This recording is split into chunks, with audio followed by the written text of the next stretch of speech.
Hey, thanks for coming. We're really impressed. My goodness, a Friday night in July, you're the plant geekiest of the plant geekiest. For a single genus talk about one specific plant. I'm super impressed by all of y'all, so I just got to start with saying that. That's awesome. You're among friends with plant geeks too, because we are also the plant geekiest of the plant geekiest, as we hope to show you a little bit of here. Yeah, so as he said, I'm Tim, this is my brother Matt. We do over 1,000 different varieties of Japanese maples, and we actually do over 150 different varieties of ginkgos. Yeah. So that's individual cultivars. When we say varieties, we kind of narrow it down, but those are specific trees selected for a certain set of traits. So the projector was all set up earlier, and it didn't cover any single setting that I had for it. So we're getting there. Where's your physical location? Oh, we're based, that's a great question. She asked, where's our physical location? We're based out of East Flat Rock, North Carolina. If anyone knows where Asheville, North Carolina is, we're about 20 minutes south of that. If you know where Hendersonville, North Carolina, that's going to town for us. And we graft and produce mostly everything we do at our nursery. And there we go there. Like you said, we do over 1,000 varieties of maples, but a lot of different stuff. Ginkgos is our second most popular plant in our nursery, around 150. We have 50 different types of dawn redwoods and a little bit of everything. We're just huge plant geeks. We like the rare and unusual. We get into a genus, we say we want the contorted form, the columnar form, the variegated form, and the weeping form. You got to have those, and so then it goes on from there. But of course, that love didn't stop with ginkgos. Ginkgos are by far one of our most popular items we do. In fact, there's some months where ginkgos outsell maples at our nursery, which shocks people when we tell them that. But Oh, hey, we never plugged this into the computer. I just forget everything apparently over the summer, gang. Which one is your more expensive? Which is your most expensive, a ginkgo or a maple? it just depends. Most of our things are priced by age. Like our super rare stuff in 1 gallons are typically 35 to 50, depending on if it's like super, super rare. So we have maples and ginkgos that are both priced in that kind of price range. We go all the way up to 40-gallon size plants. We do have gigantic stuff at the nursery. Like our 15-year-old maples are 600, but they're 15 years. Part of my big get-rich-slow plan for 15 years of growing something. We do offer larger material as well. We don't have many ginkgos in the extremely big sizes like we do with the maples, but. And we are brothers. People don't look at us and we look completely different other than both having beards right now. But we are brothers. And we're blessed to be able to do what we love for a living and do it together, with my brother who's one of my best friends, which is pretty awesome. So we do Mr. Maple and Mr. Ginkgo. Mr. Maple has about 86 different cultivars of ginkgos on it right now, so it's a little bit nuts. We mostly male cultivars, but we'll talk a little bit about some female ginkgos today too. Maybe it's a bad word for you, but we will talk a little bit about a few of those today. So as we're going through here, we're gonna talk first a little bit about what people never really think much about ginkgo. You can actually make ginkgo tea from the leaves. And I always like telling people about this, and often I wait till the end of the presentation, and then people start thinking about all the plants that they could get to make this ginkgo tea out of. And instead, now I'm actually going to talk about it at the beginning, because then people can realize you can do that with a dwarf, you can do that with a lot of different varieties. And people say, well, does it work with this one? Does it work with this one? It works with every one of them, actually. So what you actually do with ginkgo tea is you take a ginkgo leaf, you take a ginkgo leaf off of the ginkgo, you dry it to a golden brown, then you cut the little the stamen, I think it's called, not the stamen, it's Petiole? the petiole. You cut the petiole part off, it's hard. And once that's dried to a golden brown, then you'll have a leaf that looks almost like this right here. And then you just simply crush that up and put that into your tea. And that's full of ginkgo biloba, which is high in antioxidants. It's supposed to be really good for your memory. And that's what you buy at the store, right there in those little bottles for super expensive, which you can do right at home, really simple and really easy. In the fall, when they turn yellow, and you can collect them at that point? You sure can. Is it beyond there? No, you can definitely do it at that point, because basically you're letting it dry out anyways. It's the exact same, has the exact same properties. So you can collect them and Yeah, the only time of the year you can't do it is with the super fresh new growth that shrivels up rather than dries out. So if you start seeing it shrivel up, it's too early. You need to wait to let that leaf mature a little bit. Now, ginkgos are the oldest living fossil record that's still alive today. So ginkgos have People were like, how hard are these? I'm like, they're pretty tough. They've been around a little while. Like, if you kill a ginkgo, it's kind of special because it takes a lot. The main thing is well-drained soil. They don't want to be in boggy or wet feet. But ginkgo's they're literally the oldest living fossil record that's still native today. So if any of you are on Facebook, you probably saw these photos going around last fall. So I like showing people and reminding them why ginkgos. Well, I'll show you why ginkgos. The fall color is electric. There's nothing really that can compete with the fall color of a ginkgo. It's one of the most bright and intense plants. And every single ginkgo goes to that bright yellow fall color. Every single one. There's not really much variation in ginkgo's fall colors. If you Google search, go down there, every single one will look exactly the same except for one or two that's been photoshopped. Yeah, don't call us about blue maple seeds from China, by the way. Have you seen that? It's like viral as heck this year. Blue photoshopped like bonsai ginkgos. I'll probably get 3 calls a week about blue ginkgos. It's like, no. But when will you get them in? We won't. But there's no blue ginkgos either. So. Last year on April Fool's, a fellow nurseryman who's a friend of ours sent out to all his customers that he had a blue ginkgo, and he got 1 million phone calls. It was great. Kind of reverse joked himself there. Well, I think he told him that Lowe's had them. Yeah, I started getting it's a good switcheroo there. We said everything we had. But just amazing fall colors. Now, how we started out in ginkgos is we had a few ginkgos we were propagating around the nursery. But then I was actually in college, and my brother was able to go to Europe with the maple society meeting. So yeah, we went on the North American Maple Society meeting. It was in Belgium, and I got to go to, it's actually Sir Harold Hillier Gardens in London, which is an amazing garden. Everything was in perfect fall color. And I'm like, why aren't we doing more of these? Why are these different cultivars? There's dwarf cultivars, there's columnar, there's so much diversity here. Why are these so hard to find? Like, why is it taking me all this time to find the differences? So it kind of put us on a bigger path of, we need to find these really cool ones and make them available at the ginkgos. This really complements what we do a lot. This is actually one at the National Arboretum there in Belgium. It's not a selection made, but just a seedling that was super columnar, and they were thinking about introducing it. The tree's about 60 feet in that picture. It's kind of more narrow overall habit. And so this is actually a photo Matt took in the French Pyrenees. And he said, Tim, everywhere I went, there were ginkgos in fall color. He said, we have heavily underutilized this plant in the United States. We need to get onto it. And as you know, the gardening trends in Europe are typically a little bit ahead of those here in America. And that's exactly what's starting to happen, is you're starting to see more ginkgos become more available in the United States. That's just when Matt went to go check out Friar Park. Yeah, crazy plant collector, obviously, and a geek. So I was not too far from Friar Park, which is George Harrison's estate. And George Harrison, he's the rock star of gardening that nobody ever talks about. But he said his greatest accomplishment wasn't being a beetle, but planting over 800 trees at Friar Park. So he's got all these awesome maples and ginkgos. Of course, I didn't get in, but what peeked over the gate. Now I'm friends with the gardener, so when we go back, maybe. But so this is like a mile outside of Friar Park. I went and ate this little wheel restaurant and started admiring all the ginkgos down the street there as well. So. You know, Washington, D.C. is like. Oh yeah. Downtown or something. So amazing. So this is at Sir Harold Hillier Gardens there in London as well. That's actually a form of witch's broom, which is a dwarf compact ginkgo. There's actually a bunch of different forms of witch's broom. So if you have the cultivar witch's broom, there's witch's brooms all over, because most of the dwarf compact forms of ginkgos are found through witch's brooms. So again, some great fall colors here. These are around the gardens there. And it really piqued our interest. I believe this is actually in Seattle. Yeah. This is at the... This is at the Washington Arboretum, the Japanese Gardens of the Washington Park Arboretum. And this is when I was able to really start seeing a lot more ginkgos ourselves. So we really started going crazy with them. And I always like to tell people sort of the background of how we fell in love with it, because people often, if they see our passion for it, then they start to catch on too. Let me get into the more geeky stuff. We start out slow and then we show you the really weird ones.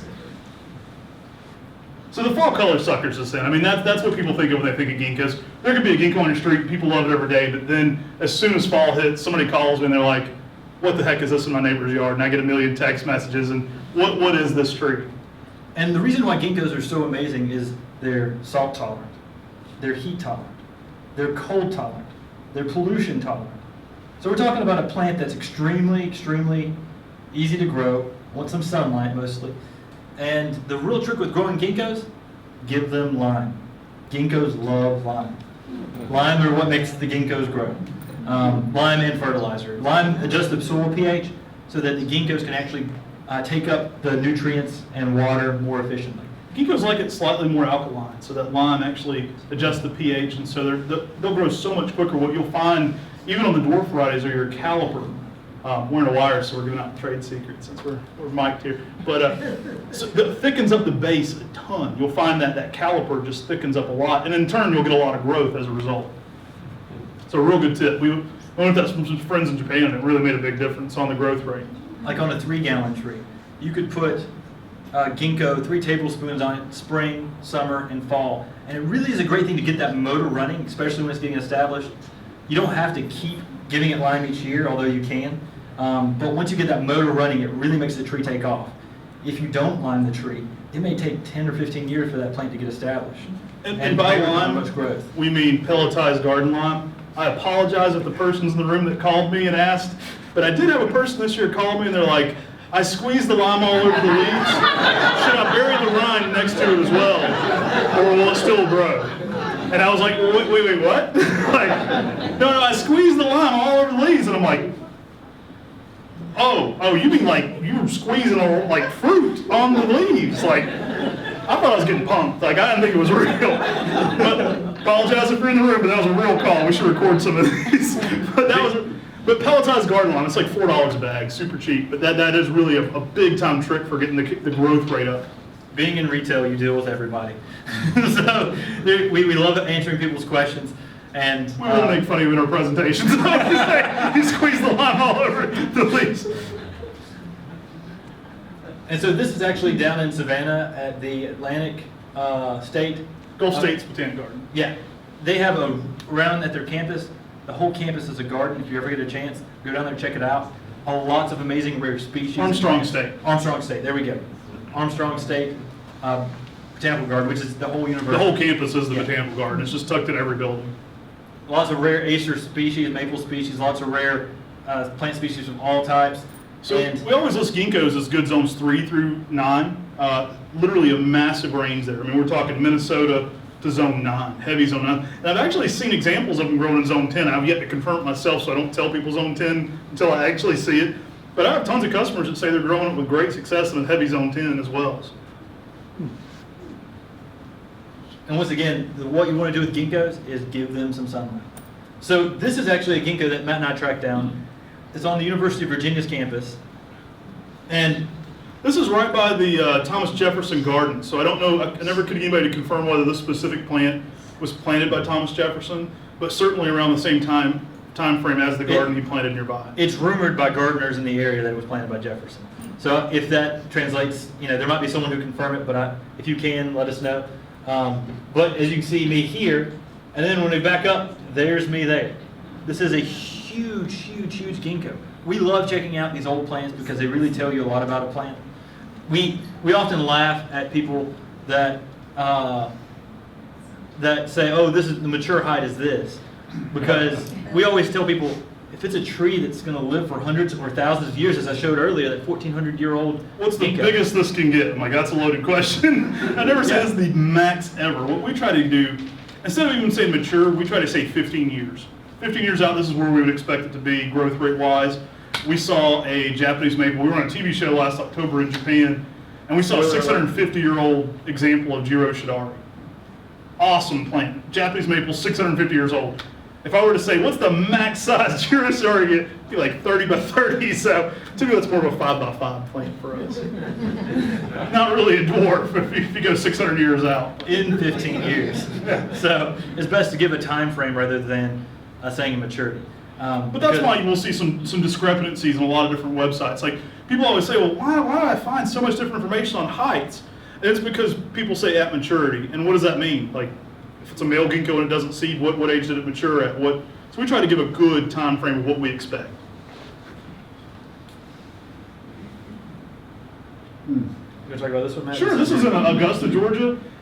This is one of the oldest ginkgos in America. There's actually one slightly older in Pennsylvania, I've been told. 1791, it's an awesome plant to go see. We were down there at a garden show and I had to go over and check it out. Probably didn't play the video, but kind of walked around it, made my wife stand under it so I could give a perspective of the tree and everything. But just amazing, some of these giants that are, look at the age on these trees. And this ginkgo was on record as being planted in 1791 to commemorate George Washington visiting Augusta, Georgia. So when you look at it and you say, wow, these are living fossils. They are trees that have been around for thousands and thousands and thousands of years and will be around for thousands of years to come. They're really exceptional and really hardy trees.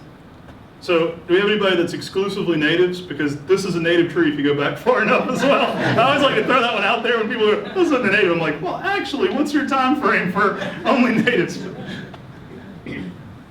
So, this is at the Dallas-Fort Worth Botanical Garden, and this is one of the reasons we started realizing one of the moments we started realizing how pliable and easy to shape ginkgos are. They're one of the most easy plants to shape. If someone's wanting to do a bonsai, run across a trellis, or just simply shape for something fun and unique. So all the different cultivars have their own unique habits. So some are going to be naturally more columnar, but you can certainly exaggerate those characteristics. They're, like as Tim said, they're super malleable to those shapes. This one has been continuously pruned into this nice topiary, but you'll see ginkgos done as espaliers, the Swarthmore at tons of places, at National Arboretum, tons of places across walls because they lend themselves so well to shaping. This is actually a Ginkgo biloba Saratoga as the cultivar. If you've seen Saratoga before, that ain't the typical shape, but you can play with the shapes a good bit. Yeah, and simply up against the side of a wall. So, whenever it's up against the side of a wall, there's times when it's going to be getting scorching heat. This photo was probably taken in June or July. No, actually, probably actually closer to fall. Okay. This is at the National Arboretum, right at the entranceway to the bonsai exhibit. So it's actually a good bit bigger than this now. It's probably about 5 years ago. So you're thinking it's against the wall, it's going to be getting a lot of heat on those leaves. And this tree is doing well. And as you see, it holds those shapes really, really well, which is something that's really fun and pliable to work with. And this is actually at Swarthmore College that Matt was talking about. I believe this is their science building. Gorgeous ways to play. Really, we're just showing this because it's a fun species to play with. And any of the cultivars can be trained to go into different shapes. Like, especially something that's super columnar, if you continue to cut it back continuously, it's not going to be as columnar. But the shapes are going to lend themselves to that idea. So then you can play with it however you want as well. And ginkgos are, they can be worked really well for bonsai too. One, because they shape real well, and two, because they're hardy that you can almost take the roots down to nothing and the plant will still thrive. So really hardy plant that's easy to grow and fun to use. So last year when we were on the show, in fact, I think I told Beth, like when we were here for the 40 years of J.C. Rouse, I didn't tell everybody because it wasn't 100% official. Like we literally got the text message when we were about to present here for the 40 years, and I was like, this might be official. They invited us to be on this TV show called Nipponi Ikitai, which is, everybody knows what that means, right? That means who wants to go to Japan? And so like we got this email, maybe I'm a little bit more pessimistic than my brother Tim, but I got this email and it said, hey, would you like to be on this TV show called Who Wants to Go to Japan? And I was like, yeah, and there's a Saudi prince that needs my credit card number. That doesn't sound legit to me. Like, I'm like, no, that's not going to happen. Well, Tim sends them that day he's like, we got to do this, Matt. So we go and we shoot a clip with an intro for this video we put together. He has like a musical interlude of us walking through the nursery and talking about different places we want to go in Japan that day. He gets back to him the day the email came, and he was right. It worked out. We got to go to Japan for the TV show. Yeah, it was crazy because I think we found out officially we were doing that, and then was it also that exact same time we found officially, it was shortly before that we found out about our Country Gardens magazine. Yeah, we'll actually be in Country Gardens this next month as well. So. On talking about Japanese maples, so do check out Country Gardens You magazine. know us, we're super small. It's pretty cool for us to get mentioned in anything. But this was a crazy opportunity. We're going to show some cool stuff we did while we were in Japan with ginkgos there too. 12 million people saw it in Japan. It's probably about as popular as like Undercover Boss or something here. It was kind of crazy. It was kind of surreal to be on this TV show, and then we filmed for 8 days and then they quit, and you're like, we're not cool anymore. Like, it was fun when there was a camera crew. Now we just walk around aimlessly. But we would walk around and they would see the cameramen come in and recognize their armbands, Tokyo TV. People would start singing the theme song to To the TV show. They'd have to edit all that down. Like, hold on till people quit singing, quit talking. We gotta get people to quit singing the theme song. So it was a really, really fun time. And if you think going to Japan is fun and that the people love showing you around and they're super nice over in Japan, it's true. We went 2 years ago, amazing. But when you go on a TV show, they roll We out were the spoiled radar. rotten, man. It was awesome. But this was the intro to the show, so we throw that up. But we do a couple things on our downtime to get to go. This, I should have brought a bigger slide. That's the 650-year-old tree of the Jiro Shidari. And they came and shot our nursery for 4 days, and then we shot in Japan for 8, and then probably half the show was our nursery, so they must have liked it. It didn't seem real at all until we got off the plane and they were sitting there with the camera and the host of the show holding a sign saying, "Welcome to Japan," and they've got a camera on us and we're walking off the plane. So really cool experience. I mean, a chance of a lifetime for us, and we got to see some really cool stuff. but one of the things we wanted to see was Iki Namachi Avenue, and that is Ginkgo Avenue. It's known all around the world really as this amazing display of colors, ginkgo's lining that are perfectly shaped. They're gorgeous, and I was like, man, I really want to see this. But our TV show was all on maples, and so it wasn't something that they said that we were going to be able to get to do. But we had a down day on a Sunday when they weren't shooting. We were in Tokyo, and so Matt and I, we get a little bit of a wild hair and Let's do the bus system, or let's do the train system. do the train system in Japan without the interpreter, and let's figure this out because we'd already driven 3,000 miles in Japan the time before.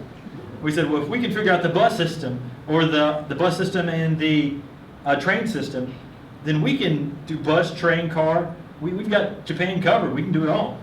And Train system's no joke. We really wanted to see this Braden train system for this. It's intense. But we got to go to Ikinamaki Avenue, and it's the event of the year here. Like, it's awesome. These have all been trained into shapes. And Literally, they again- shut the road down. Like, traffic stops.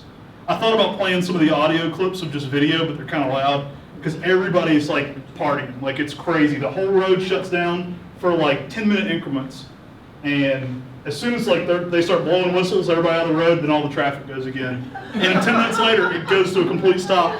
Everybody runs back out, and everybody's dressed for a T. Like, they're there for pictures. Everybody's got their dogs, their kids. Everything's ready. Like, probably 50 dogs are just like wiener dog and pictures of trees. Like, it's nuts. it was hilarious. There were young people out shooting videos for YouTube, doing like music videos, dressing up like the party rock people, dancing around. I mean, It's intense. And then everything, blow the whistle, everybody runs out of the road, and the traffic goes again for 10 minutes.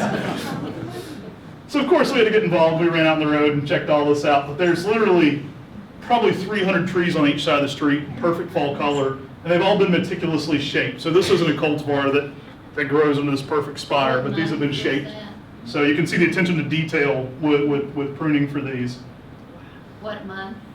This was in October, late October. no. This time it was November. This was already November, so it was It was first right November. around Thanksgiving because we actually missed Thanksgiving at home, and Yeah. it was right around when they had the earthquakes. But we were in Iwaki City shooting when they had the earthquake last year. We went and shot a section in Kyoto and then down in Osaka. So we went much further south. Iwaki City's in the far north. It's in the Fukushima prefecture where everything went crazy a couple years ago and they had the big tsunami. And we're shooting there and my friend's like, hey, we're fine, everything's good. Great. So then we got in the truck and buses and they took us south, and then that's when they had another earthquake that was like major in that area. We were actually in Tokyo, this city Yeah. here, when some aftershocks happened. And Matt and I are on the ninth floor in separate rooms and just start tumbling. And I thought he was jumping up and down on my bed. I'm like, what are you doing, man? And then- I didn't know nobody's in the room. And we're both texting each other at the same moment, like, did you feel that? And it's like That didn't make 4 the o'clock in news. the The morning. 3.9 didn't even make the news. That was like, whatever. It snowed 4 days after this, by the way. It was one of the first times they had Yeah. snow before December. Yeah. So So just craziness. These are, you'll see Chi-Chi as a cultivar. And this has this Chi-Chi-like. That's actually something you'll see repeating in some different species, or some different selections. But it kind of has that stalactite kind of look to it. And there's different selections based on how much of that stalactite almost growth that it gets. And Chi-Chi's obviously one that y'all have seen over here at the Arboretum that gets that pretty prolifically. Gorgeous street though, and it's just great. It's madness, and it's fun, the most fun way to check out plants.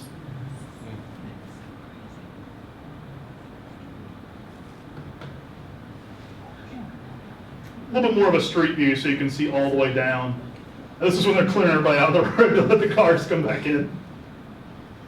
But just amazing fall colors. But that's the excitement of ginkgos, that people get excited for those different fall colors. And like Tim was saying, the fall colors are pretty true to form on all of the cultivars we're going to talk about too. You will see a little bit of difference in some of the variegated forms. Like you'll see some white still in the variegation, but for the most part, all the ginkgos are going to have a very similar bright gold that we think of in the fall.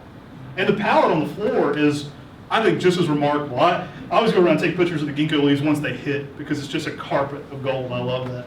We actually have a customer of ours in Charlottesville, Virginia, that throws a dinner, like a big party for all of her neighbors. Every time she sees a ginkgo leaf start to fall, she says, oh, pretty soon this whole thing's going to be covered. Let's have a big party. And so she'll plan a party based on when the ginkgo leaves are on the ground, because it's just a fun time to go out and enjoy just, a yellow carpet.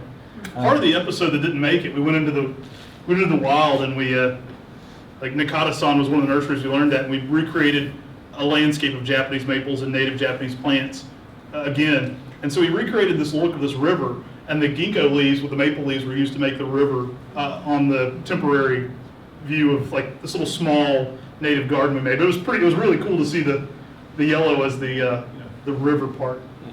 And in Japan, they often really enjoy, they think a part of the fall color, with a lot of our natives, as soon as the leaves start falling, we go out and start raking them up. But with ginkgos and some Japanese maples, when they go to fall color and they drop, it's some of the most beautiful times to go out there. And so they actually have a word that basically means fall color by the foot, which is supposed to mean like one of the most beautiful times of the year.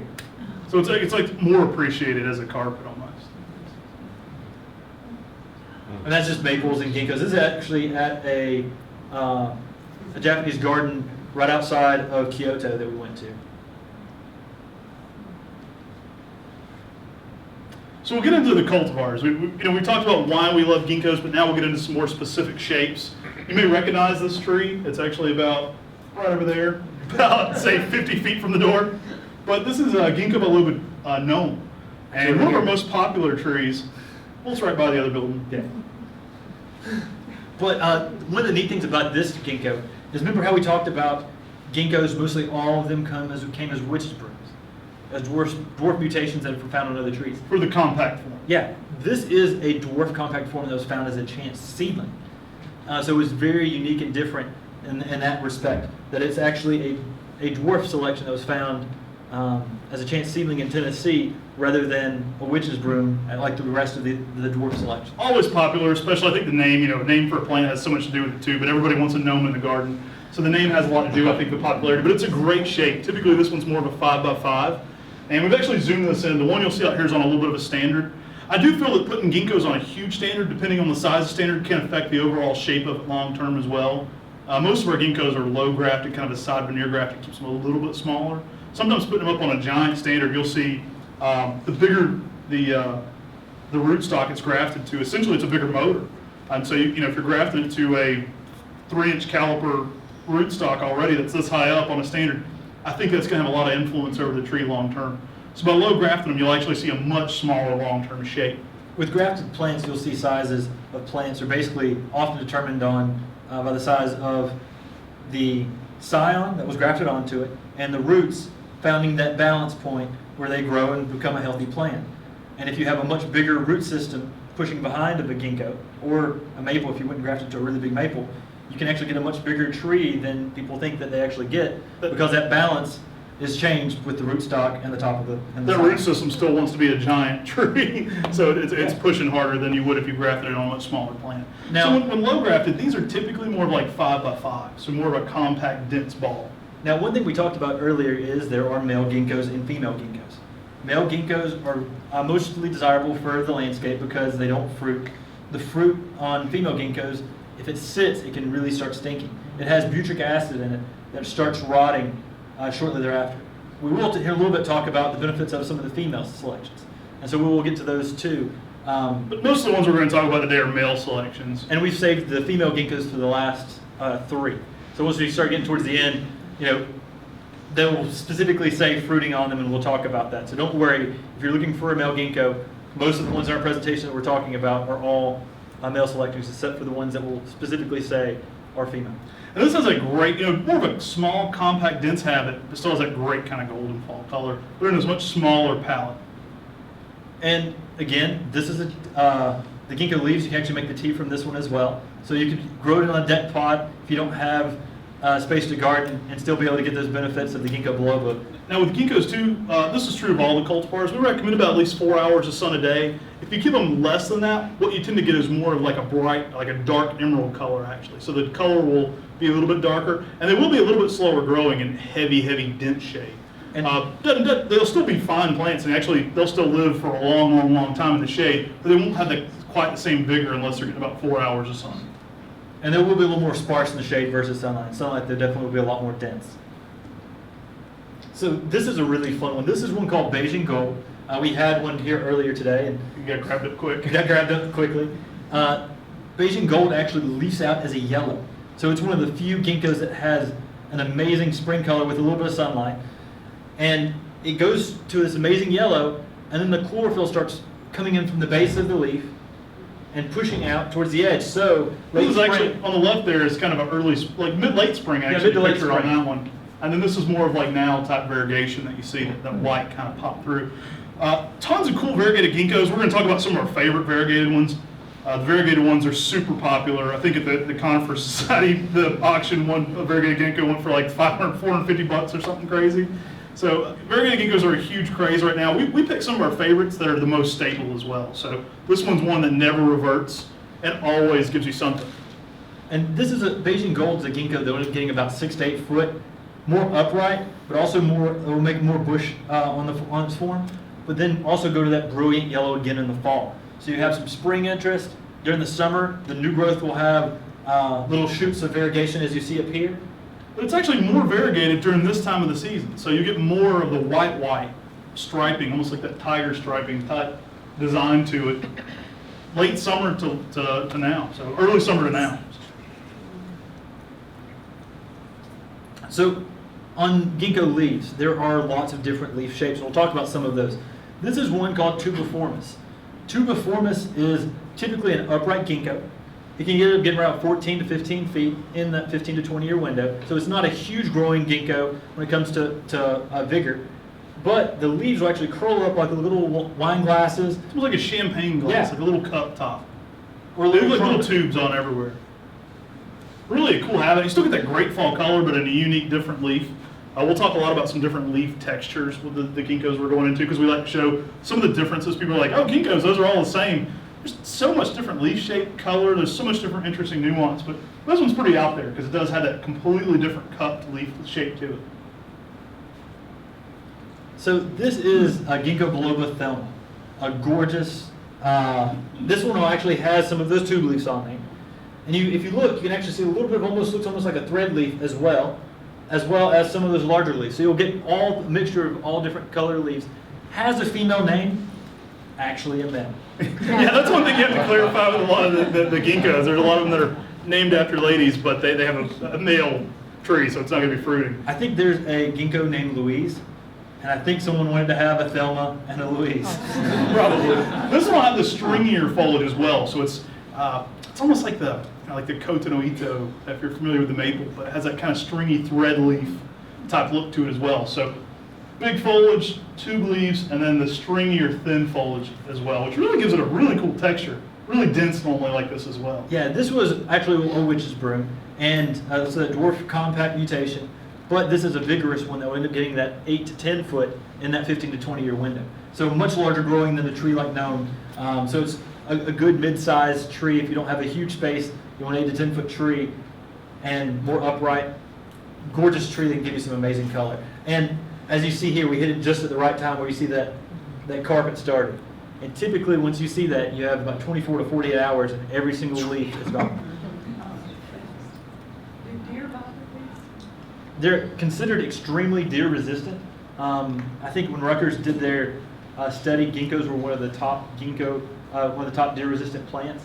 But Matt and I always say, Yeah, we always joke that, like, I believe if they were hungry enough, they'd eat my shoe. Like, I would never say anything is 100% deer resistant. Like, I laugh sometimes when I go to some big box stores and I see 100% deer resistant. I'm like, blood good. And I'm like, it's 100% deer resistant. You know, like, there's no such. But it's certainly not their first choice, and it's one of the most deer resistant plants. and one of their last of any. choices, for sure. They're not looking for the herbal benefits, apparently. They've got all they need. It looks like a big head of cabbage, but oddly enough, they just don't like the taste. But the ginkgo tea, if you try it, it's actually pretty good. Ginkgo tea is delicious. Maple tea tastes like foot and sock. Do not drink maple tea. I thought I'd try some maple tea in Japan. I was like, I do this. You never Mr. Maple. Awful. Now, Awful. we, on the other hand, we did have one of our friends who gave us some maple colored apple cider. Was it? Yeah, it was flavored with apple cider, so it was delicious. So it was apple cider, but the coloring, they used Pigment all red over. Japanese maple leaves. 75 red maple leaves to make a little small bottle on the color, but it was delicious. But if you just get the maple flavor, So Saratoga is a classic male selection. This was a selection by at the Henderson Experimental Gardens in California. Actually, was this Saratoga? This was actually the Saratoga Research Center. But the neat thing about this is the leaf shape. The leaf is more fan-like and not as divided. You don't see that extra division there in the middle. It gives a soft feel to a larger ginkgo. it's a And very like airy, open, almost like fan-like appearance to the tree too. yeah, very maidenhair-like. And this is a tree, a more upright male, that in the 15 to 20 year window could be 20, 25 feet. Todd's Dwarf, we love this one. It's a very bubbly, small, compact dwarf, but it opens up a little bit so you can kind of see the different separations. We compare a lot to maples, but it's kind of like a Makawi Atsubusu shape, if you're familiar with that. It kind of makes those little crazy arms everywhere.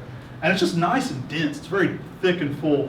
And I would say probably the defining thing about Todd's Dwarf is it always have a lot of different size foliage. So on that really dense habit, you'll see leaves that are super tiny all the way up to much, much larger foliage. So there'll be some that are like the size of a penny and some that are more like this size foliage as it gets to the mature growth, which I think looks really cool. Yeah, it definitely provides an interesting texture that if you have that beside a gnome, you can really tell the differences, and they really show off differently, especially with their form. And it kind of just keeps putting all these little different arms like that too, which is nice. Again, with the ginkgos. Same electric fall color on all of these ginkgo selections. No exception here with the Todd's Dwarf. Also known as Todd's Broom, because it was found as a witch's broom mutation. We love Snow Cloud. You'll see, we actually had this tree. One of our friends had brought it back from Japan 20 years ago and had it under the name Frosty. So if you see Frosty, we believe Frosty and Snow Cloud to be the exact same plant. We grafted it a couple years ago. We're like, the only people with this is the coolest thing ever. And then Snow Cloud hit, and we're like, okay, I think it's the same thing actually. So really cool plant. We started doing a lot of Snow Cloud. It's another one of those variegated ones that doesn't revert. That's why we love it. I mean, it just doesn't revert. You can fertilize it, you can grow it in your garden, and it's not just going to pop on you in 2 weeks and be all green. Yeah, actually, Barry Yinger, who many of y'all probably know, was the guy who brought it back originally, and he talked to the guy who brought back Snow Cloud, and they brought it back from the same place. So both came from Japan and were separately introduced, but he didn't introduce his widespread. I think we were probably one of the only people grafting it for him. So We found a photo of Frosty online, and being the crazy maple people we are, we said, Barry, who did you sell this to? track it down now. And then we tracked down through all the people we'd sold it to until we found someone who would send us wood. So most people list this tree as too young to know a height for. The original one did come from Barry, and it's probably about 6 feet and 20 years. So it's going to be another dwarf as well. The original Frosty is only 6 feet and right at 20-year span. So Yeah, really nice swirling variegation. Snow Cloud just puts on that intense white right behind the green. So you get that kind of striping variegation to it. And in the springtime, you'll have a much more cloudy, more of that yellow cream that you see there. During the summer, it will fade a little bit as more chlorophyll comes into the leaf. But as you can see, we've got some over here on the tables. They're still showing some of that variegation. This is one we were actually shipping out a few weeks ago, and we stopped and took a picture. You see our boxes. We just took it over. We ship everywhere in the United States, so we box these up and send them all over the continental U.S. But yeah, that specific one went out that day. Really an awesome tree for the variegation. What we like about it again is that it holds that variegation. And I very believe distinctly. last year was one of the conifers of the year. Yeah, with the it was conifer listed in the side. group. Yeah.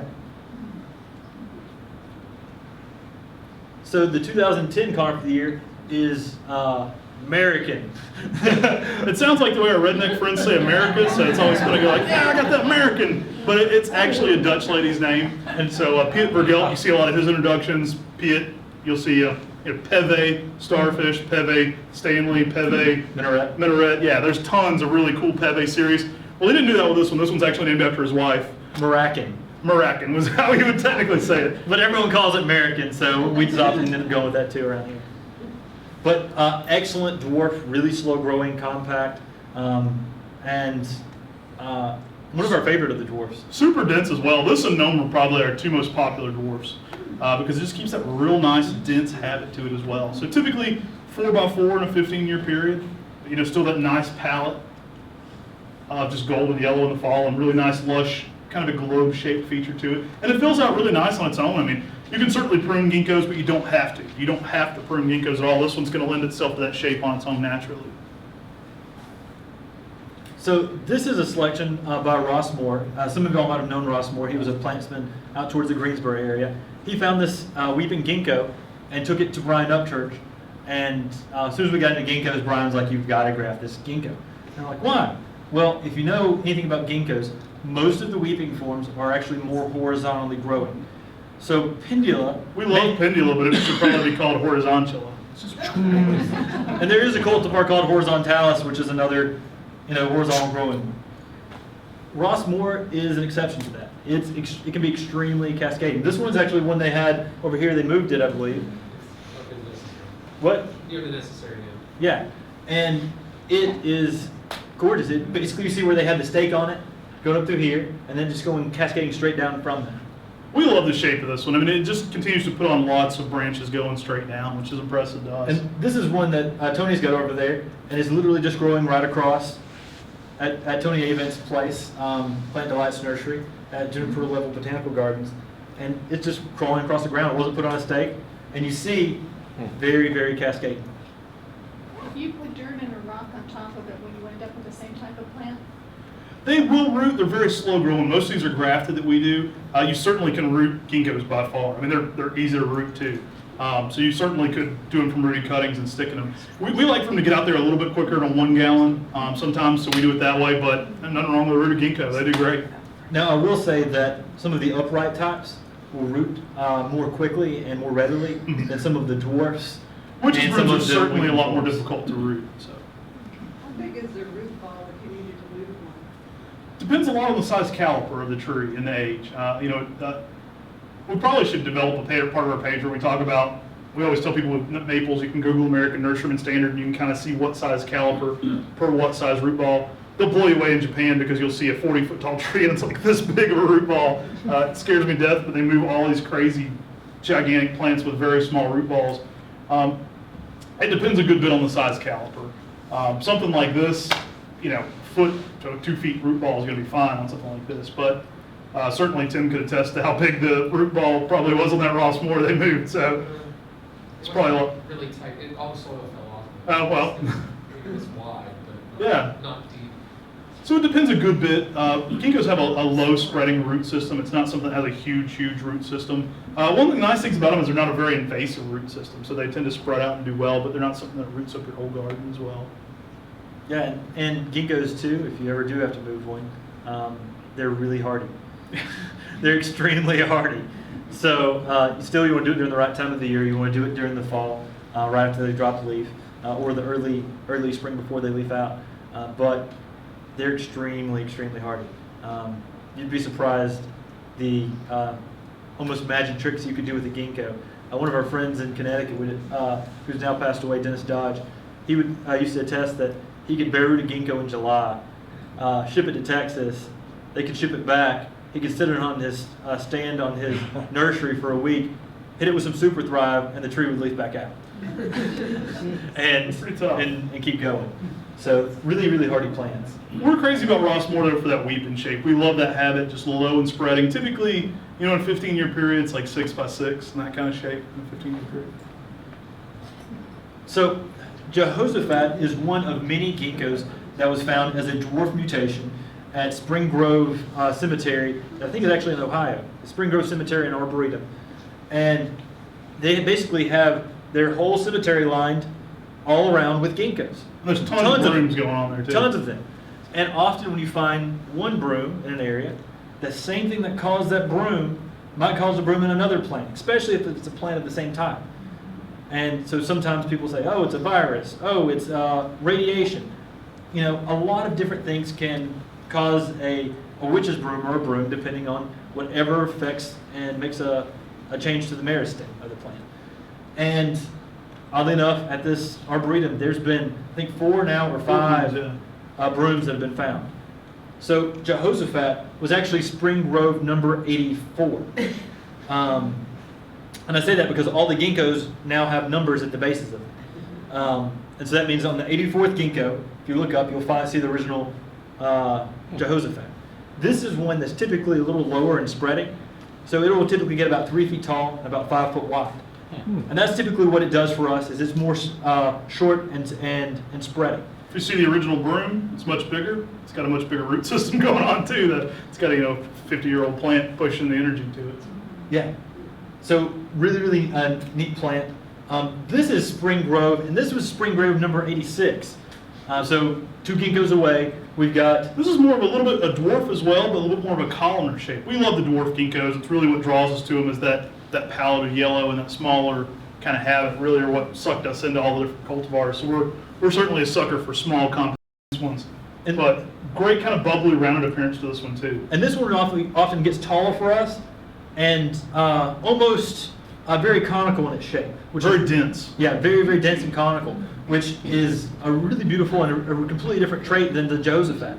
On these dwarf mutations, they may both be dwarf mutations in similar areas. When you take them off and you graft them and evaluate them, you start to see that they're 2 completely different plants. One of the reasons why I explained that we've got the Jehoshaphat from Spring Grove and Spring Grove from Spring Grove is because in some books, you'll see they'll say, this equals this. Well, it doesn't. There's a bunch of different ones that were found there, and it did say that Jehoshaphat actually equals Spring Grove number 84 because that's where it came from. So just to... This is actually an example of one at the Morris Arboretum, and just kind of a larger specimen, very old one there of that. Really nice shape. And it's great if you don't have a huge spot, but you've got a taller space, because it doesn't get super wide often, but will get taller than it does wide. Little leaf, ginkgos are always popular for bonsai. We showed that picture of the bonsai earlier. Little leaf has tiny, tiny foliage. It's not the smallest ginkgo, typically around 15 to 16 feet at maturity. Certainly by restricting that roots, it keeps it smaller. What's so popular about little leaf is that the foliage is just really tiny. I mean, it's like the size of a nickel on the foliage. So there's actually Tim's hand there with the small foliage example. So Weeping Wonder is one of those selections that has both the thread leaves and the tube leaves and the regular leaves, but a weeping habit. So, you'll see a couple different forms of this, one being one that's a little more wide spreading, and then one that's weeping. And that's simply because if someone keeps pruning it up and shaping it, ginkgos start to hold that form. And so then if they continue to propagate off of that form, you still have that form. And then there's the other one that's more cascading. We actually graft these off our most weeping shaped parts of the tree, and it retains that information, so it's going to even be more pendulous. Weeping Wonder, you'll see it sold in Europe as Mutant Weeper, but it was actually a selection made in America, even though Mutant Weeper kind of sounds cool, kind of sounds like a superhero or something. But this is the right name for it. This one should be sold as Weeping Wonder. Yeah, they actually say Kind of sounds like a superhero too. In the Czech Republic, I believe it's also sold as Chernobyl. Yeah. So definitely a really neat one that's really different on its foliage and makes a really interesting shape for sure. Bryson City, really cool plant. For years, I would look at the list of ginkgos as we're crazy ginkgo collectors, and a lot of people collect ginkgos in Europe, and I'm like, why does Bryson City keep showing up? Like, we're in Western North Carolina. Bryson City's like an hour and a half from us. We're like, well, why is this important? And this is actually at the research center in Fletcher. Tom Rainey was like, y'all need to be producing Bryson City. It's a really cool plant. So we started looking more into it. And Tim can tell you a little more about the backstory of it. Yeah, Miss Mary Bryson Tipton was a missionary in China during World War II. when Japan invaded, basically she took a ginkgo, and they were getting all the Americans, and brought it back and planted it in downtown Bryson City. Now I've seen this ginkgo, and I probably should have taken photos of it out of leaf, because I've definitely seen it plenty of times out of leaf. I've yet to see it in leaf because I haven't went to Bryson City since I've known about the tree while I was in leaf. But there's a little plaque there that tells the story behind it. And this is extremely popular, narrow growing ginkgo selection all across Europe. And like I was saying, for years we tried to find it. We're like, where could this be? And sure enough, it's right there in downtown Bryson City. No, the older one is certainly, the one in Bryson City is a little bit wider because it's certainly very old. This one is probably more like a 25-year-old specimen grafted from that one. But you can see even more narrow in its younger age. The older one, I would guess, is probably like 40 feet by maybe 15 feet wide, where the 20-foot variety, or 20-year-old selection here is more like 25 feet and only like 5 to 6 feet wide in that same time frame. So. We have a garden show that we do that's in Waynesville, North Carolina. And I've had plenty of people, when I bring the Bryson City, I set up towards the front where people can see the tag, because people who know the tree in Bryson City, they just walk up and they say, here's the money. They walk It's off crazy like how this. much we saw that one like in Europe. It kind of shocked me. I didn't expect it to be as cool as it was once I found out it was from right next door. And it's a favorite tree with all the locals for sure. It's a crazy that we live that close. We live within an hour and a half, hour 45 minutes of it, and yet we had, no clue because we hadn't actually saw it. Troll, again, another popular one. Always popular with kids. Kids always love Gnome and Troll. It's like the two most popular.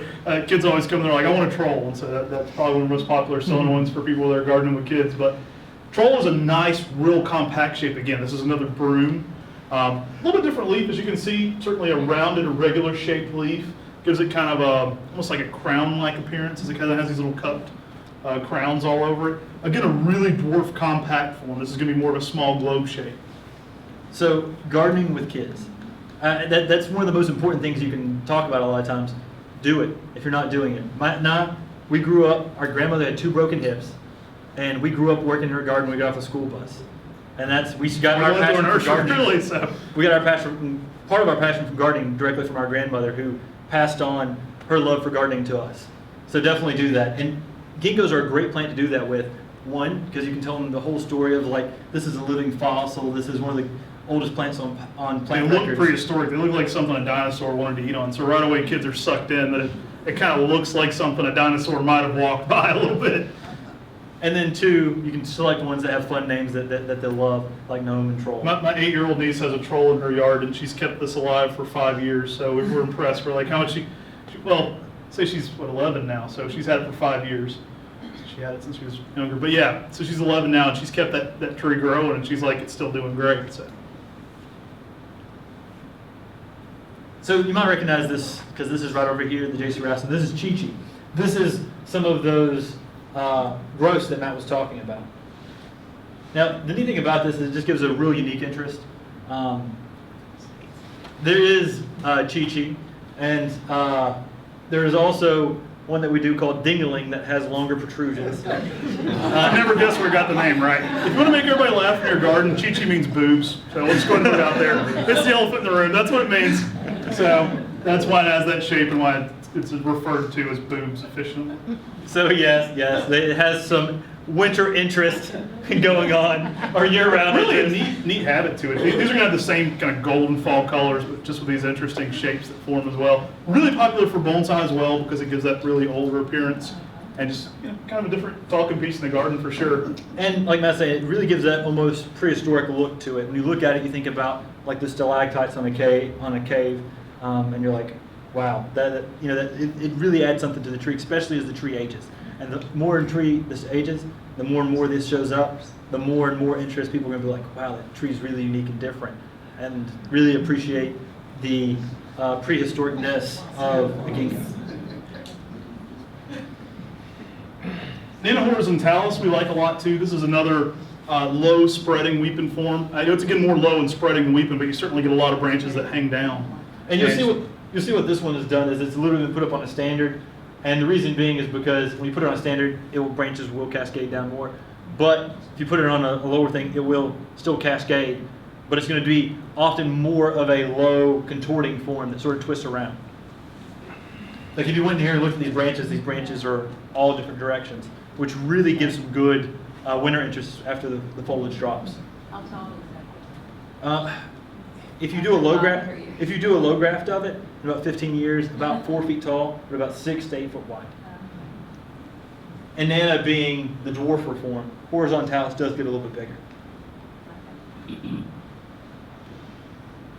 Jade Butterflies, one of our most popular male upright clones.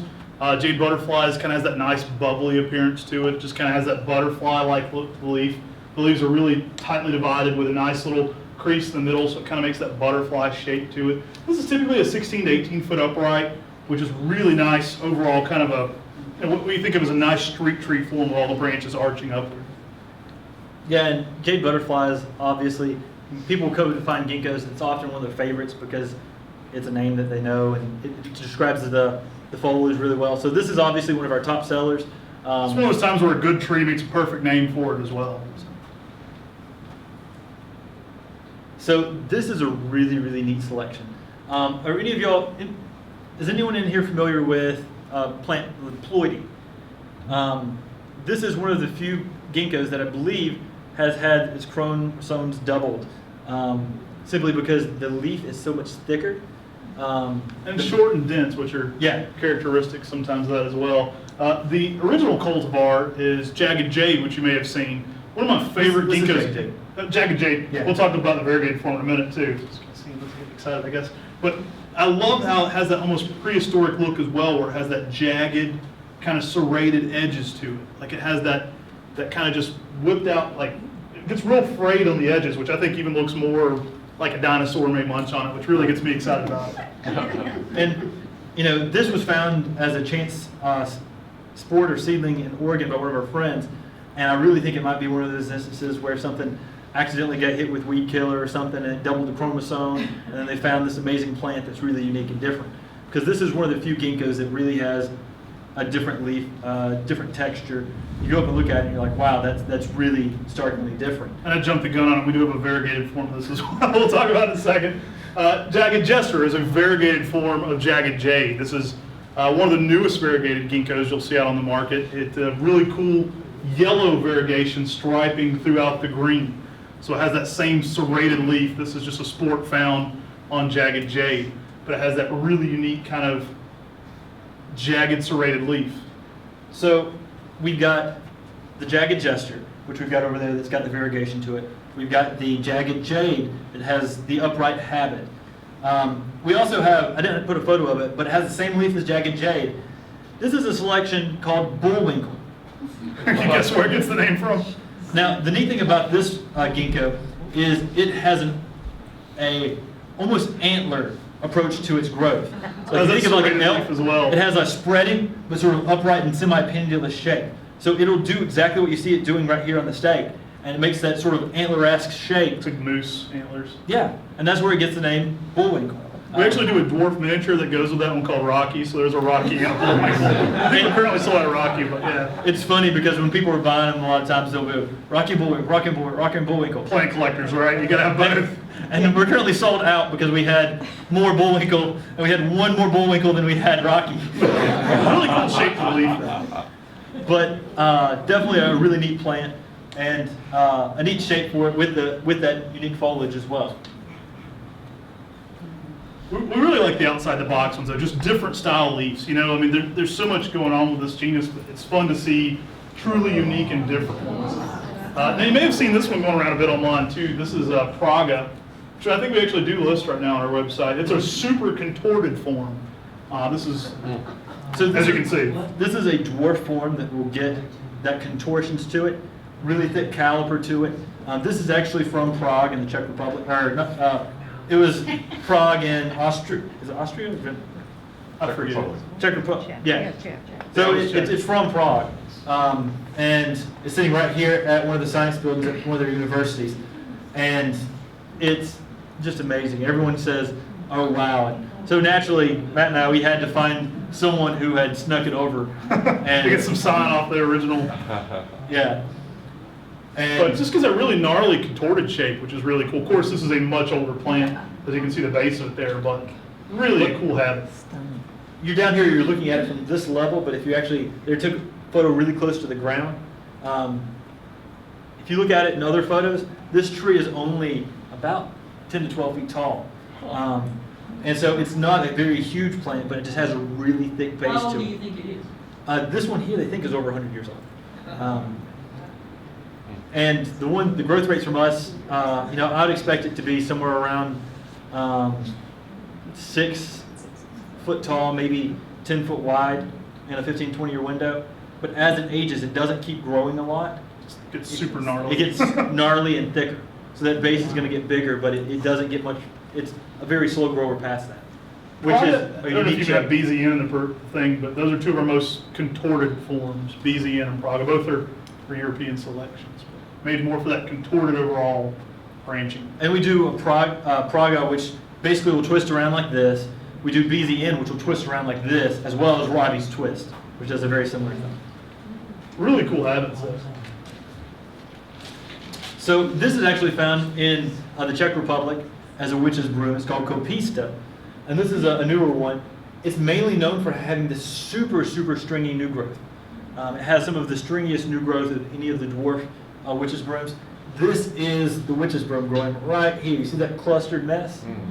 I always love showing witch's brooms in presentations because if you find a witch's broom, especially on a maple or a ginkgo, give us a call. Hey, you laugh, it's worked a few times already. We'll come look at it and graft it and see if it's worth naming or doing something with. And we can help evaluate it and get it going, get one back to you, and you can see how it's growing in your yard. And we're plant geeks, so y'all are plant geeks too. Keep an eye out for witch's brooms.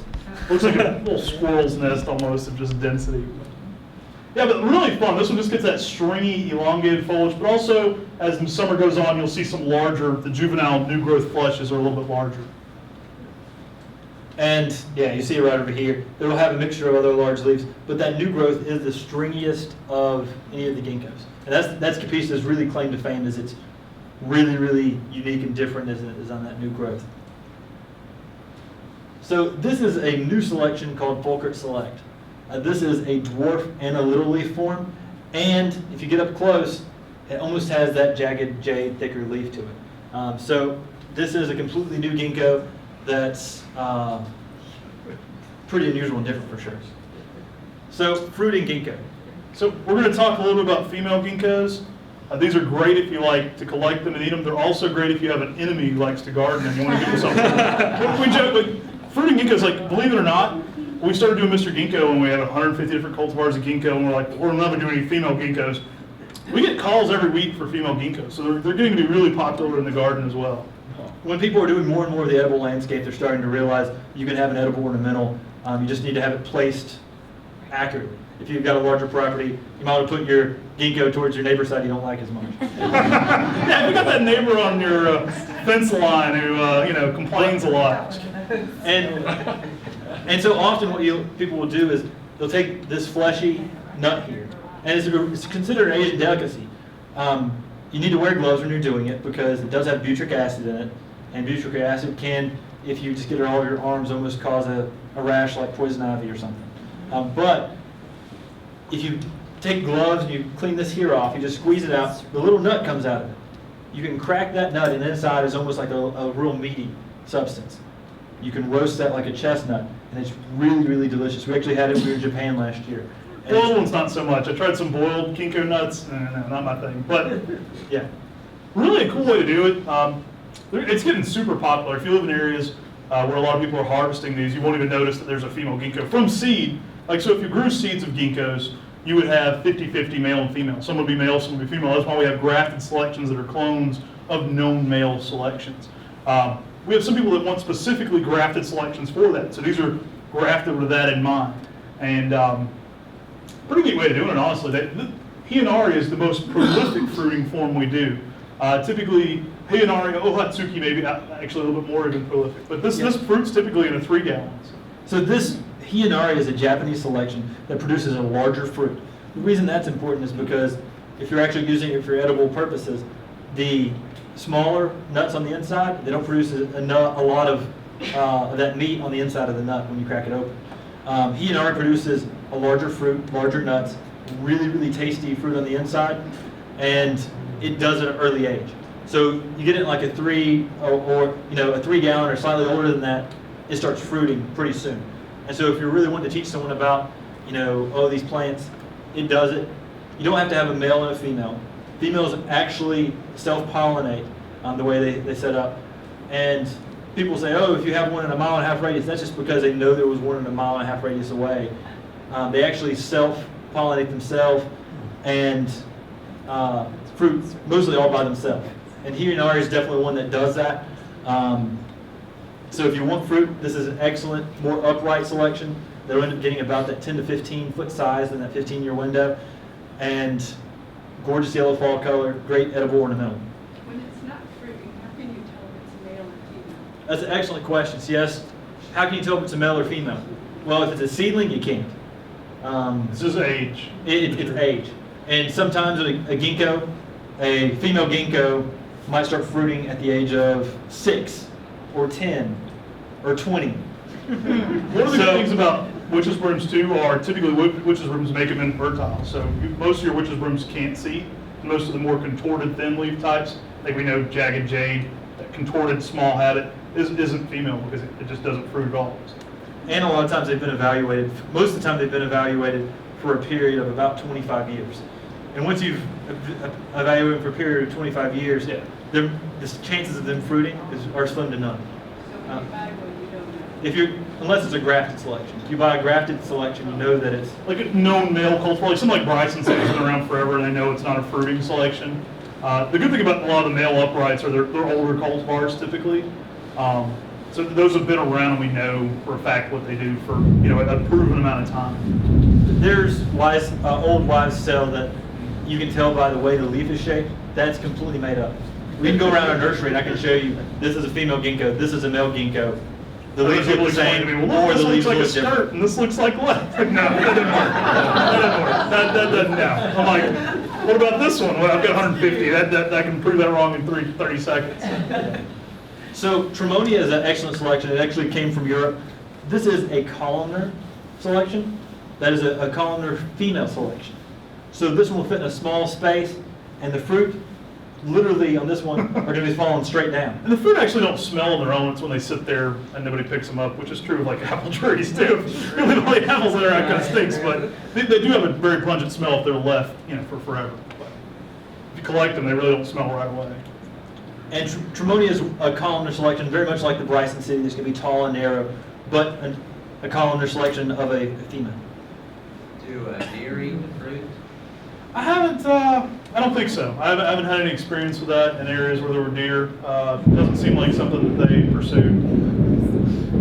Might run them off actually. Let it run a little bit. And so here we've got Santa Cruz. This is a selection from Santa Cruz, California, that has a spreading mounding habit, which is kind of unique on a female ginkgo. So again, you can have a different form of an edible ornamental. You can put this in a unique spot in the yard, and if you want to go out and collect the fruit and make those roasted ginkgo, it is actually really, really tasty, a great Asian delicacy. And these are all selections that were selected for having that larger fruit. And most of these here, like Santa Cruz, it may take 8 to 10 years for this one to develop its meristem enough to be able to produce seeds. If you're looking for the early fruiting one, that Hiyonari is probably one of the best selections.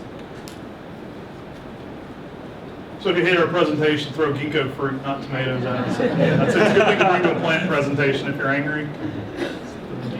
And so I thought I'd throw some fun maples on the last questions page to compliment with the ginkgos.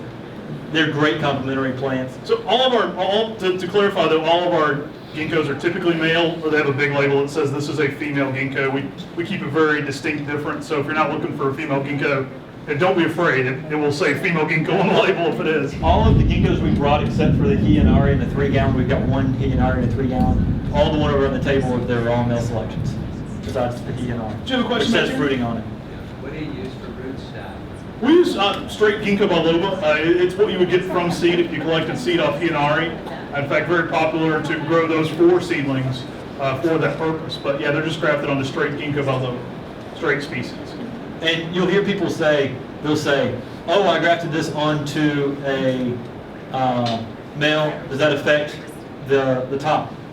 Or I grafted this to a female, does that affect the top into turning a female? It doesn't.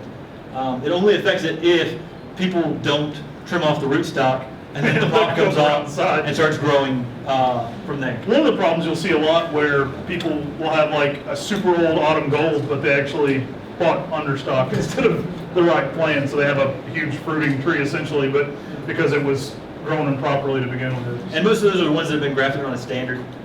You'll see that often. Obviously low grass And then as well. The low grass, you have a much less of an issue with that on. Can you purchase rootstock? We don't offer any, but yeah, it's something you can find around from time to time. Great way to do it. Something like something that Ohatsuki or Hinari will provide you with more than you'll ever want early, so you can grow it yourself, and it's pretty quick growing. It's easy to do. Yeah, often whenever we grow Japanese maples and ginkgos, one of the first things we do is we look for the most prolific fruiting ones so we can put them out as stock plants to take seedlings from as they're going. And Hinari is an excellent one for that because it fruits early and fruits a lot. And then if anyone wants to roast it like a delicacy, you've got that bonus as tribute too. Do you put tips on growing the Japanese maples like you do for the ginkgos? Oh, sure. Do you have any questions about those? We'll answer any questions you'd like. Yes. What do you use to get the Japanese maples really going? Well-drained soils are, again, ideal. So it is similar in that. Maples like it slightly acidic, so don't lime them like you would a ginkgo. Ginkgos like the lime because it takes them to a little bit more alkaline. Maples, you tend to throw it off a bit, so I don't lime my maples too much. Well-drained, slightly acidic soils are ideal. Without a doubt, all the maples we do great in early morning sun, late day shade. Certainly a ton of different ones that can handle all-day sun, so it depends a bit there. But if you have any question, early morning sun, late day shade works for literally everything. Like the Oranjola and the Benny Hagoromo that you got, both those can handle full sun. They're vigorous growing. They can handle full sun, or they can handle, partial sun. But The those number are one more mistakes for tolerant ginkgos ones than and maples are the same mistake. Overwatering. People will say, well, I don't know what's wrong with my tree. It gets an hour and a half of water every day from our irrigation system. I'm like, you drink water for an hour and a half every day. Let me see what happens. It's like, I think I know what's wrong with this plant. But yeah, so overwatering is the number one thing. You want to make sure it saturates but then dries out completely. They don't want to be in boggy or soggy conditions. And as you can see, like even times like this, we get massive rainfall. Sometimes it'll change our yards where something's staying a little bit more soggy than we realize. So that's the number one thing I look for if something's going wrong with a maple or a ginkgo is what are your water conditions? Is it staying too wet? Now, another issue that I have heard some people say that can happen with a ginkgo is a vole. Now, I'll tell you the trick to do with a vole and how to stop them from messing it. They only mess with them at a young age mostly. So the best thing to do is when you get a ginkgo, cut the pot around the top. Leave it about that much around the top of the pot. Take the bottom of the pot off, cut the bottom of the pot, and plant that in the soil. When the vole is going around, it's only going to hit the top, and it doesn't go down underneath and start searching around. So basically, you just created a little barrier because they Not a eat huge surface problem, roots. but a good tip to avoid if you have a ton of those around. So it's an easy tip to, as your plant's getting established, that you can put in there and do. And as the tree gets bigger, it's not even going to know it's there because it's going to grow around it. Yeah. Any other questions? Right here first, and then we'll go to you. You mentioned that they don't have extensive root system. Can they be planted with some wind shelter on it or stake when they're... Typically, no. Ginkgos are really sturdy wood. They're extremely wind resistant. Like, we didn't really get into the durability of them, but they're super wind resistant and super salt resistant. So, like, people put them near pools with excess salt because they can take all kinds of weird conditions. But ginkgos are super wind resistant. I've never had issues with anything ever blowing over on a ginkgo blowing over itself. You'll actually see some massive ones near the Great Lakes that get some pretty extensive wind. And so you'll see them growing along the coast, like down by the Battery down in Charleston, getting lots of wind coming off the ocean all the time. You'll find it all around the ocean where you're seeing lots of high winds, lots of heavy salts, and that's something we deal with much. extremely heat tolerant. And then you go up further north and you find them where they're growing where you think that it's so cold most other plants and trees wouldn't do well, and the ginkgos are there thriving. And so it's amazing that if you have a spot in the garden that's getting at least 4 hours of sunlight, the ginkgos are going to thrive and do well for you in that spot. right back here, and then we'll go to you. Shoes next. Does it matter what time of year you put them on? We typically do it once in early spring, like even on a 1 gallon, we'll put 3 tablespoons in a 1 gallon. Sounds like a lot, but it does fine. We typically do it once in early spring, once midsummer, and then again in the fall. Yes, right back here. You mentioned bonsai works. Do some people keep them as container plants? Great container plants. Obviously. Ginkgos do great in a small pot, especially a lot of the dwarfs. They lend, like Gnome lends itself super well to a small container planter. Those are super easy to do. With bonsai, you're just restricting those roots, so it can be a little bit more challenging. There's all different levels of that, but easy to do and really easy container plants for sure. We could leave it outside. Oh yeah, leave it out year round. Now, again, with bonsai, it depends on how deep your tray is and things like that, how much it can freeze. I leave my containers out year round. So we don't treat these at all. They're out in cold frames, they're completely outside. 99% of our ginkgos that are in 3 gallons were outside last year completely all year. And can you speak to how long the color on average stays that's brilliant? It can change a bit depending on conditions and temperatures. Really early frost can speed that process up. It tends to depend a little bit on the amount of rain we're getting that time of the year as well. Typically it's about a 4-week period. Like it hangs on a little bit longer than most fall colors. Is it 1 week? 4 week. 4 weeks. Yeah, typically a 4-week period. It's typically a longer fall color season than most plants. And as your plant gets more established, you'll start to see a longer display of fall color. Certainly on like an older mature tree, it hangs on a while. Like a plant that you plant the first year, you may get a week of fall color.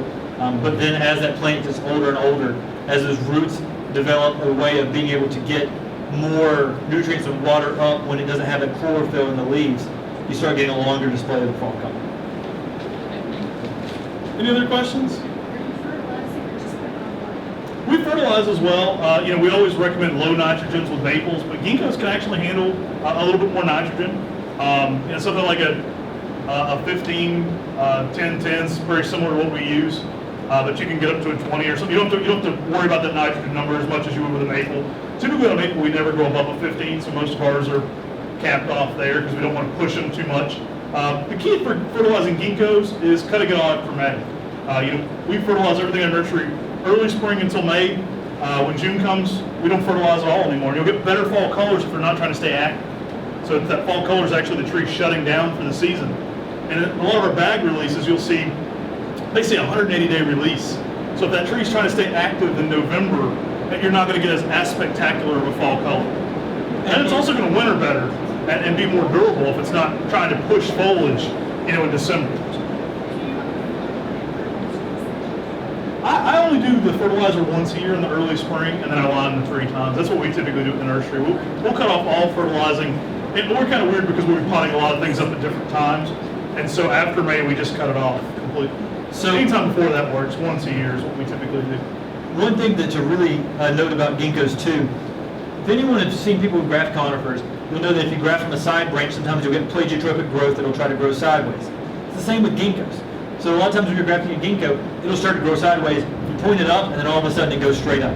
Because they're easy to shape, they're easy to go, they're easy to do, they keep their shape real well. So essentially a lot of the not weeping forms, but a lot of the forms that are upright, when you first graft them, they may be growing sideways. They may put a branch over here. But essentially what we do, as soon as we take them to a 3 gallon, we stake them up, and then they start going upwards, and then they develop their natural form. So it's really important if you have a young ginkgo, put a stake on it, because that'll point it upwards, and then it does its thing from there. As you can see here, we point it upwards, and then you already see this will start to do that antler effect we talked about. And that's what it will continue to do. And it's really important for young ginkgos to stake them. If you go see our 3 gallons, all of our 3 gallons are staked. But a lot of times 1 gallons don't have enough growth to really put a lot of stake on them. And it's not as important with things like Gnome or Mariken that obviously are going to stay real dense and compact anyway.